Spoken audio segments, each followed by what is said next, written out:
एक गांव में राम नाम का एक अमीर किसान रहा करता था। उसके पास बहुत धन था, लेकिन वो फिर भी घमंडी नहीं था।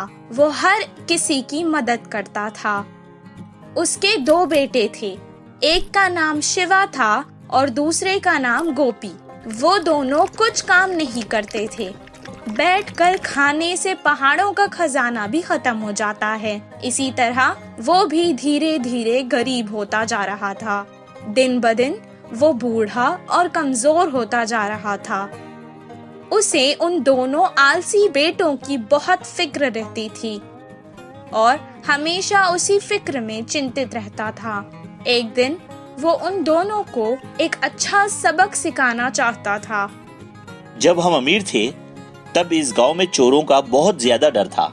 इसलिए मैंने कुछ सोने के सिक्के अपने खेत में एक घड़े में छुपा कर रख दिए थे।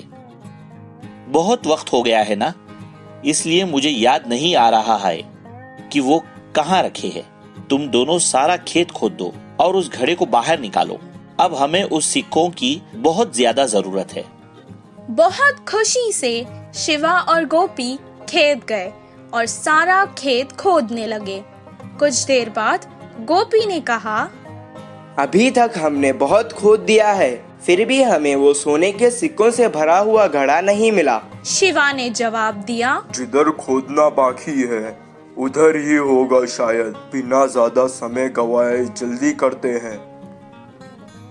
बहुत मुश्किल से उन्होंने सारा खेत खोद डाला, लेकिन उन्हें वो घड़ा नहीं मिला। वो वापस घर आकर अपने पिता को सब कुछ सुनाने लगी। मुझे लगता है कि घड़ा शायद चोरी हो गया है। अब जाने दो, तुम ही बताओ। एक काम करते हैं, तुम दोनों ने इतनी मेहनत से सारा खेत खोदा है ना, तो क्यों ना उसमें कुछ बीज डालकर फसल उगाई जाए। दिया था, इसीलिए उन्हें अब ज्यादा मेहनत नहीं करनी पड़ेगी सोचकर वो मान गए और बाजार जाकर बीज ले आए और उसे खेत में डाल दिया। कुछ दिन बाद बहुत अच्छी बारिश हुई, फसल भी बहुत अच्छी होने लगी। तब राम खेत आया और फसल देखकर उसे बहुत संतुष्टि मिली। उस साल खेती बहुत अच्छी हुई। उन्होंने सारी फसल काट दी और बारिशों में और बोरियों में डालकर घर ले आए। तब राम ने कहा, अपने लिए कुछ अनाज की बोरियां रख लो और बाकी के बाजार में बेच आओ। जैसा उनके पिता ने कहा, शिवा और गोपी ने बिल्कुल वैसा ही किया। सारी फसल बेचकर उसके पैसे अपने पिता को लाकर दे दिए।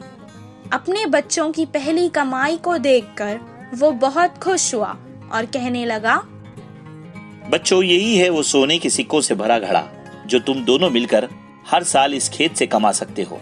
तुम दोनों सुखी जीवन बिता सकते हो और हर किसी